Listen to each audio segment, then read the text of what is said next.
si Quezon at ang makabagong kaunlaran ng ating lalawigan. Sino ba ang tinutukoy? Siya ang itinatag na haligi ng wikang pambansa. Siya ang pinuno ng karaniwang mamamayan. Siya ay si Manuel Luis Molina Quezon. Likas na taga-baler at huwaran ng bawat mamamayan ng Gumaka. Mas ninanais ko ang isang pamahalaang pinatatakbo at pinangangasiwaan ng mga Pilipino. Bagaman ito ay maaaring maglaman ng mga pagkakamali kaysa sa isang gobyernong pinamamahalaan ng mga dayuhang bansa, kahit pa ito ay hindi perpekto. Noon, Quezon ang tanging pagkakakilanlan ng lalawigan. Subalit sa pamamagitan niya, ang Quezon ay naging simbolo ng pag-asa. Dahil sa kanyang pamumuno, natutunan nating maghangad ng kagalingan para sa sariling nasyon. Ano ang kanyang mga iniwang pamana? Una, wika, ang wikang Filipino, upang magkaroon ng pagkakaintindihan mula Kalamba hanggang Baler.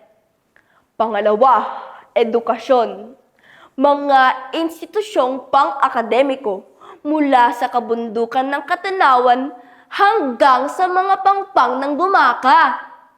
Pangatlo, pagkakaisa, isang bansa, isang kaisipan, isang wika, mula Lucena hanggang Tayabas.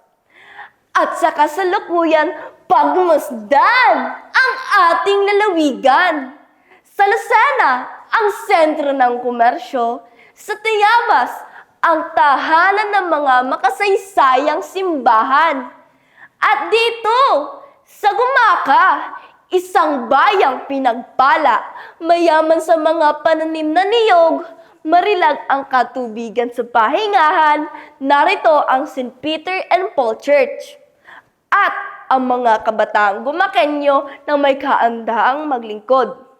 Sa Mauban, Sariaya, at sa kabuuan ng Bundok Peninsula, ang sektor ng agrikultura ay patuloy na lumalago, nagbabago at umaasenso, alinsunod sa kaisipan ni Quezon. Gayunpaman, hindi pa natatapos ang tungkulin, mga kabataang Gumakenyo.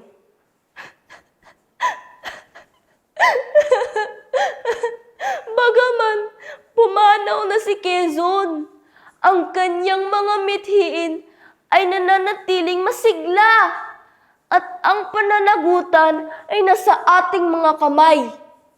Kaya naman ako, bilang isang kabataang Gumakenyo, magbubuhos ng pagsisikap sa aking pag-aaral, magsisilbi ng may katapatan sa aking bayan ng Gumaka, magiging makabansa para sa Quezon. Sapagkat ang tunay na pag-unlad ng lalawigan ay hindi lamang nasusukat sa mga estruktura, kundi sa damdamin ng mga mamamayan nito.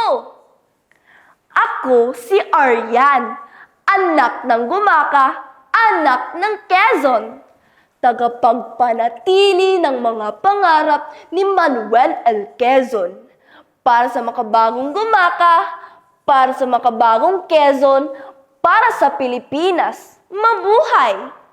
Sa Gumaka kami nagmula, sa ihip ng hangin ng Lamon Bay, kami hinubog. At sa kaisipan ni Quezon, kami mananatiling matatag. Si Quezon at ang makabagong kaunlaran ng ating lalawigan.